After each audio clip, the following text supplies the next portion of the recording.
본격적으로 네. 입속 세균을 막고 구강 건강을 지키는 특급 비법을 공개하겠습니다. 교수님들께서 하나씩 준비해 주셨는데 네. 변 교수님께서 이것을 뭘까요?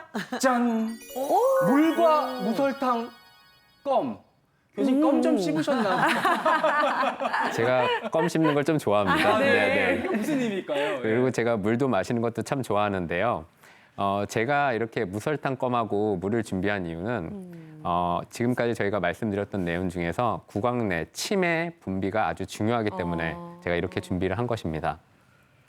저희가 아기들 한번 생각을 해보시면 아기들 같은 경우에는 저희가 뭐 이유식을 먹거나 뭐 분유를 먹거나 이렇게 했을 때 실제적으로 저희가 양치질을 해주기 어렵잖아요. 맞아요. 근데 또 보면은 이 아주 아기 때 이런 아이들이 치아가 나지만 치아에 충치가 생기거나 이런 건 없어요. 그건 그렇죠? 그래요. 네.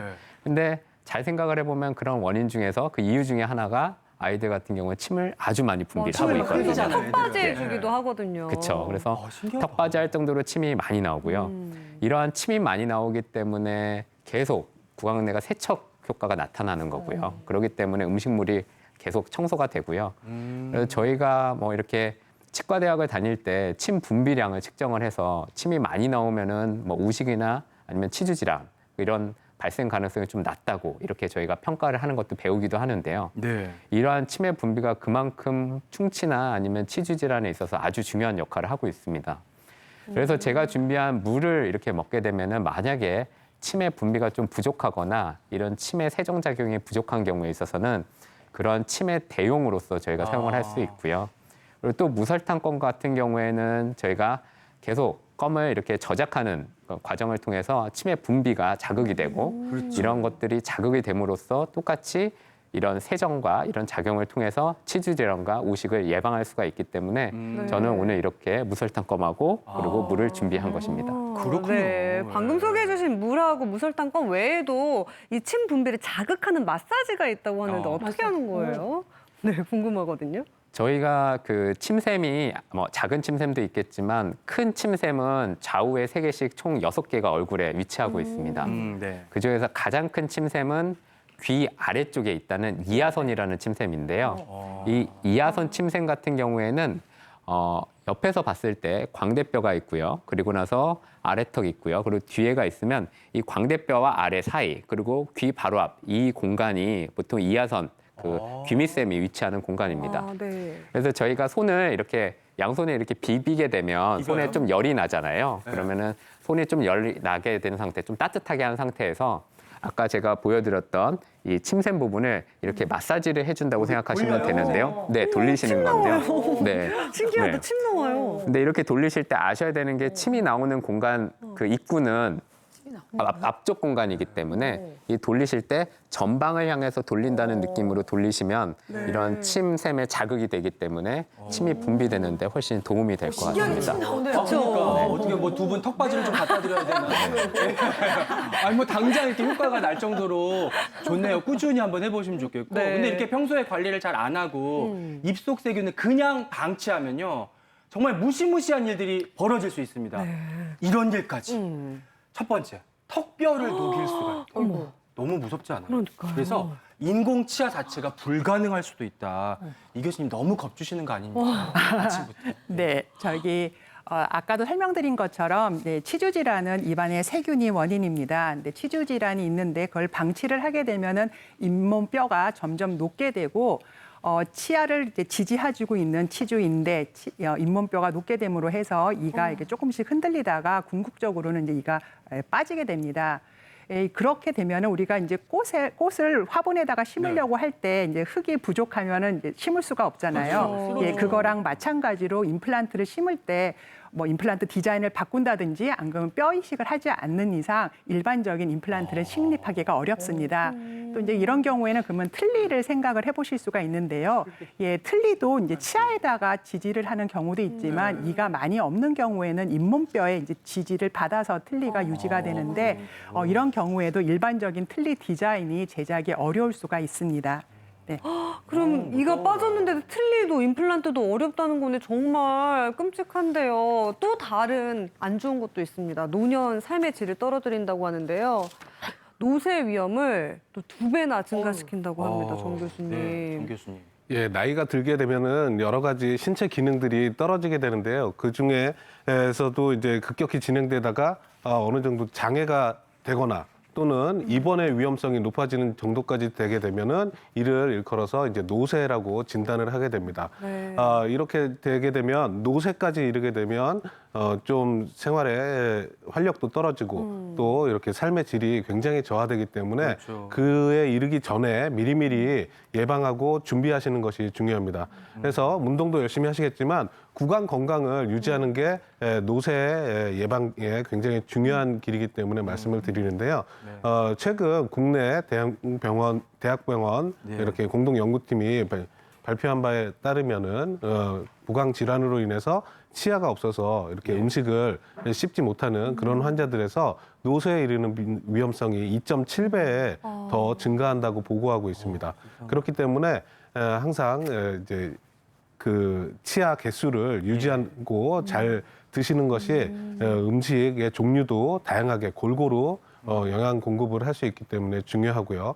또한 씹는 능력과 함께 또 나이가 들게 되면 경험하셨을지 모르겠지만 이렇게 사례가 잘 들립니다. 그게 이제 그렇더라고요. 어머니 보니까. 삼킬 때 이제 기도와 식도를 이렇게 구별해 주는 건데 노쇠에 이르러서 치주 질환이 있는 환자분들 같은 경우에 입안에 있는 세균들이 식도로 넘어가야 되는데 이런 것들이 사례가 들려서 기도로 자꾸 넘어가게 되면 그런 것들이 흡인성 폐렴을 일으켜서 이렇게 노쇠에 이르거나 또는 이렇게 입원해 있는 노인 환자분들의 사망에 이르는 주요 원인이 되기까지 하기 때문에 항상 미리 예방하시는 것이 좋겠습니다. 그야말로 이제 노년기의 건강 수명이 입속에 달려 있다라고 해도 과언이 아닌데 그러게요. 심지어는 이런 일도 생길 수 있대요. 면역력이 약화돼서요. 암, 당뇨, 치매까지도 악화될 수 있다. 이렇게까지는 생각을 못했는데요, 병 교수님. 예. 사실 단어 자체가 좀 무시무시하죠. 너무 무서워요. 네, 사실 네. 무서운 단어입니다. 특히 암이라는 단어가 좀 무서운 단어인데요. 근데 실제적으로 저희 치과에 내원하시는 환자분 중에서 치주 질환을 초기에 관리를 안 해서 그쪽 부분에 염증이 심해져서 네. 구강암으로까지 돼서 내원하시는 분들도 있습니다. 구강암이 생기는 여러 원인 중에 하나가 잇몸 치주 질환도 있습니다. 이런 네. 치주 질환을 초기에 관리를 안 하시면 이렇게 구강암으로도 발전을 할 수가 있고요. 그리고 또한 이런 치주 질환의 어떤 세균 같은 것들이 그 혈관을 타고 다른 부위로 이동을 하면서 네. 특히 혈관류 속에서 이렇게 이동을 하면서 혈액암을 더 발생을 증가시킨다는 이런 보고도 있습니다. 그리고 그 다음으로 또 중요한 것이 당뇨인데요. 사실 당뇨 같은 경우에 있어서는 치주 질환을 악화시키기도 하고요. 그리고 치주 질환이 당뇨를 더 악화시키기로 하는 서로 상호작용이 있는 질환입니다. 치주 질환 같은 경우에 있어서 이게 당뇨가 있는 분들은 더 치료가 잘 안 되고요. 치유도 더 잘 안 됩니다. 또 반대로 이런 치주 질환 같은 경우가 지금 당뇨에서 큰 역할을 하는 인슐린의 이런 역할을 좀 비정상적으로 만드는 그런 그 가능성이 있기 때문에 이런 부분에 있어서 서로 상호작용을 하는 당뇨와 치주 질환도 저희가 그 관계를 잘 알고 좀 예방을 하고 치료를 하는 것이 중요할 것 같습니다. 사실 지난 주말에도 이제 술 취해가지고 양치도 안 하고 그냥 잤거든요. 좀 네. 너무 걱정이 되는데 네. 이게 치매 그러니까 뇌 건강하고는 또 어떻게 연결이 되는 거예요, 교수님? 그러게요.